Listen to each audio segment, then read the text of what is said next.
श्री शिवाय नमस्तुभ्यम हर हर महादेव। देखिए दोस्तों, आज का यह वीडियो आप सभी के लिए बहुत ही ज़्यादा खास होने वाला है। देखिए, हम सभी जानते हैं कि कल दिनांक 19 अप्रैल को शुक्रवार के दिन चैत्र मास के शुक्ल पक्ष की कामदा एकादशी का दिन है। इस एकादशी पर आपकी चाहे कितनी ही बड़ी से बड़ी मनोकामना हो, वह निश्चित ही परिपूर्ण होती है। आपके जीवन के जितने भी दुख और तकलीफें हैं वह सभी दूर होती हैं। और साथ ही साथ यदि आपसे अनजाने में कोई भी पाप हो चुके हैं तो उन पापों से भी आपको इस एकादशी पर मुक्ति मिलने वाली है।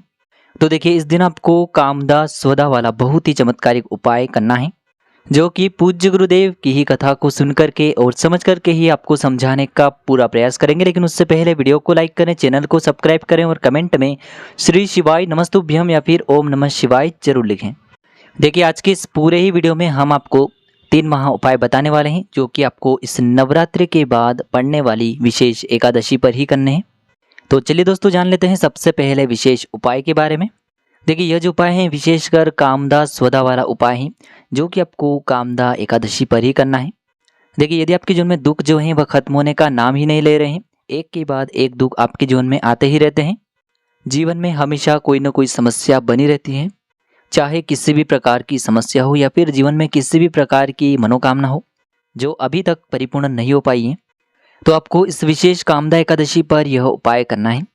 देखिए दोस्तों, इस उपाय को करने के लिए सबसे पहले तो आपको 1 लोटा शुद्ध जल लेना होगा तांबे के पात्र के अंदर अपने घर से। अब इसी के साथ में आपको एक गोल बाती का मिट्टी का दीपक तैयार करना होगा, जिसमें आपको गौ माता के शुद्ध घी का प्रयोग करना है। अब देखिए दोस्तों, मात्र इस 1 लोटे जल को और साथ ही साथ गोल बाती वाले दीपक को लेकर के सीधे आपको पहुंच जाना है भगवान शिव के मंदिर में। देखिए दोस्तों, सबसे पहले तो आपके पास जो जल का पात्र है, इसे आपको भगवान शिव के शिवलिंग पर धीरे धीरे अर्पित कर देना होगा। श्री शिवाय नमस्तुभ्यम इस मंत्र का लगातार जाप करते हुए। ध्यान रखें, जब भी आप ये जल अर्पित करेंगे तो आपको लगातार हरि हर महादेव का स्मरण करना है।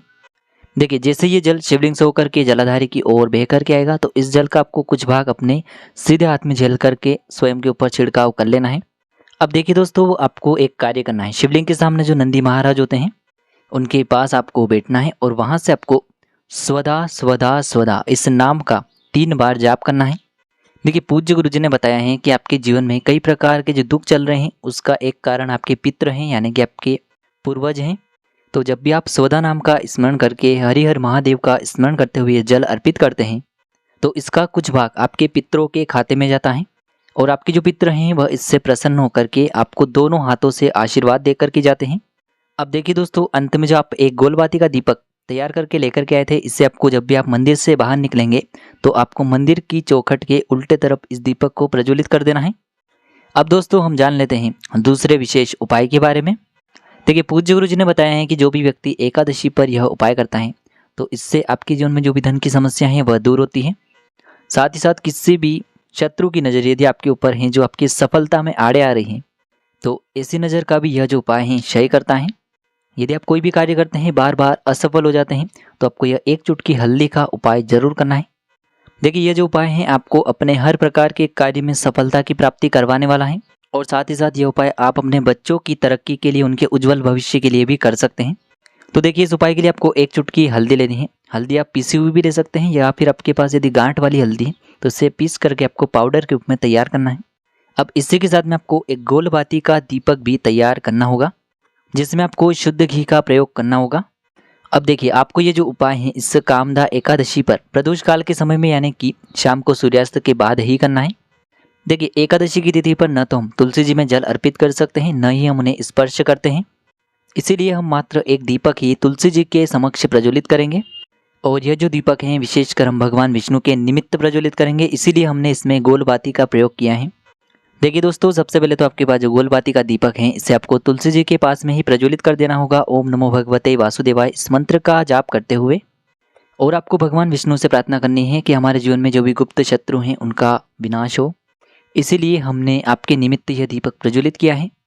अब इस दीपक को इस प्रकार से प्रज्वलित करने के बाद तुलसी जी के वहाँ से आपको थोड़ी सी मिट्टी उठानी है, लेकिन आप जब भी यह मिट्टी उठाएंगे तब आपको तुलसी जी को स्पर्श नहीं करना है, इस बात का ध्यान रखना है। और आप जो 1 चुटकी हल्दी लेकर के आए थे, इस हल्दी को आपको तुलसी जी की मिट्टी में अच्छे से मिला देना है। अब दोस्तों, आपने जो तुलसी जी की मिट्टी को और हल्दी को मिलाया है इसमें आपको थोड़ा सा जल डालना है, इसे गीला करना है। अब दोस्तों आपके अंगूठे के पास वाली जो उंगली होती है जिसे हम तर्जनी उंगली कहते हैं, जिसमें गुरु पर्वत का निर्माण होता है, तो इसी उंगली से आपको स्वास्तिक का निर्माण करना होगा। तो देखिए आपको ये जो हल्दी के स्वास्तिक हैं अपने घर में कुछ विशेष स्थानों पर बनाने हैं। देखिए आप पहला जो स्वास्तिक है, जहाँ कहीं भी आप अपने घर में धन रखते हैं वहाँ पर बना सकते हैं। दूसरा जो स्वास्तिक है आप अपने घर के मुख्य द्वार पर बना सकते हैं। और तीसरा जो स्वास्तिक है, जहाँ कहीं भी आप व्यापार करते हैं, आपकी दुकान है, वहाँ पर भी आप तीसरे स्वास्तिक का निर्माण कर सकते हैं।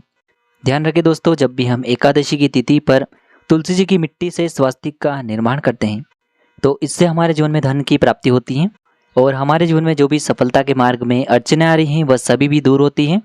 ध्यान रखें दोस्तों, जब भी आप स्वास्तिक का निर्माण करेंगे तब आपको लगातार ओम नमो भगवते वासुदेवाय इस मंत्र का जाप करना है। ध्यान रखें दोस्तों, यदि अंत में आपके पास तुलसी जी की मिट्टी और हल्दी का लेप बच जाता है तो इसे आपको जल के पात्र के अंदर डालकर अपने पूरे घर में इसका छिड़काव कर देना है। तो इस प्रकार से आपको ये दूसरा उपाय करना है इस कामदा एकादशी पर। अब दोस्तों हम जान लेते हैं तीसरे विशेष और अंतिम उपाय के बारे में। देखिए यदि आपके घर में किसी भी कारणवश धन की प्राप्ति नहीं हो पा रही है, आप मेहनत बहुत अधिक करते हैं लेकिन फिर भी घर में संपदा प्राप्त नहीं हो पा रही है, घर में वैभव नहीं आ पा रहा है, परिवार में मान सम्मान की वृद्धि के लिए ताकि आपके परिवार का नाम रोशन हो, तो ये सुंदर सा उपाय आपको इस एकादशी पर जरूर करना है। तो देखिए दोस्तों, इस उपाय को करने के लिए आपको एक कटोरी के अंदर चावल लेने होंगे। फिर इसी के साथ में आपको एक प्यारी सी और सुंदर सी बेलपत्र लेनी है जो कहीं से भी खंडित नहीं होनी चाहिए। और इसी के साथ में आपको दुर्वा घास लेनी होगी। देखिए दोस्तों, पूज्य गुरु जी ने बताया है कि दुर्वा घास आपको 1, 3, 5, 7 यानी कि आपको दुर्वा घास विषम संख्या में ही लेनी है। आप कम से कम एक दुर्वा घास भी ले सकते हैं। अब इसी के साथ में आपको एक सफ़ेद पुष्प लेना होगा। केवल आपको ध्यान रखना है कि जो सफ़ेद पुष्प है आपको केतकी का नहीं लेना है और किसी भी प्रकार का आप सफ़ेद पुष्प ले सकते हैं। तो देखिए दोस्तों, सबसे पहले तो आपने जो चावल की कटोरी ली थी इसके ऊपर आपको एक बेलपत्र रखनी है। बेलपत्र के ऊपर आपको जो दुर्वा घास है उसे रखनी है और इस दुर्वा घास के ऊपर आपने जो एक सफ़ेद पुष्प लिया था इसे भी रख देना है।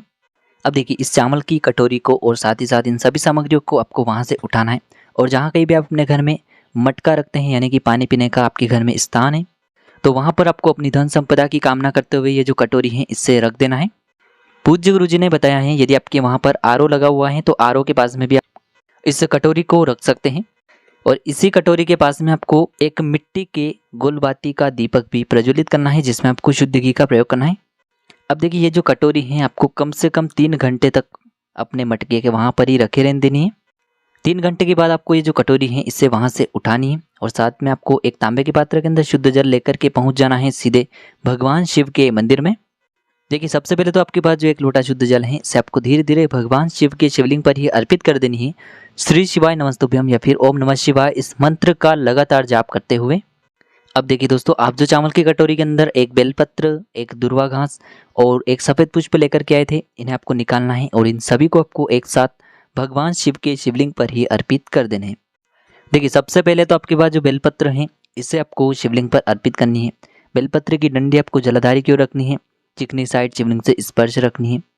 उसके बाद आपको जो आप दुर्वा घास लेकर के आए थे और एक सफ़ेद पुष्प लेकर के आए थे उन्हें अर्पित करना है। अब देखिए दोस्तों, ये जो चावल की कटोरी है इसे आपको अपने घर लेकर के आ जानी है और यदि आपके घर की छत पर पक्षी आते हैं तो उनके लिए आपको ये चावल के दाने डाल देने हैं या फिर आपके घर के आसपास जहाँ कहीं भी पक्षी आते हैं उनके लिए आपको ये चावल के दाने डाल देने हैं। यकीन मानिए जो व्यक्ति भी नवरात्रि के बाद वाली इस एकादशी पर यह उपाय करता है तो उसके घर में धन की आवक होना प्रारंभ हो जाती है। तो देखिए दोस्तों, इस प्रकार से आज के इस वीडियो में हमने आपको एकादशी पर किए जाने वाले 3 महा उपाय बताए हैं। जो भी आपके लिए उचित हैं, सरल है, उसे आप कर सकते हैं। यदि आपको उपाय से जुड़े हुए किसी भी प्रकार के सवाल रहते हैं तो कमेंट में पूछ सकते हैं। उपाय को करते समय आप किसी भी प्रकार की गलतियां न करें। श्री शिवाय नमस्तुभ्याम। हर हर महादेव।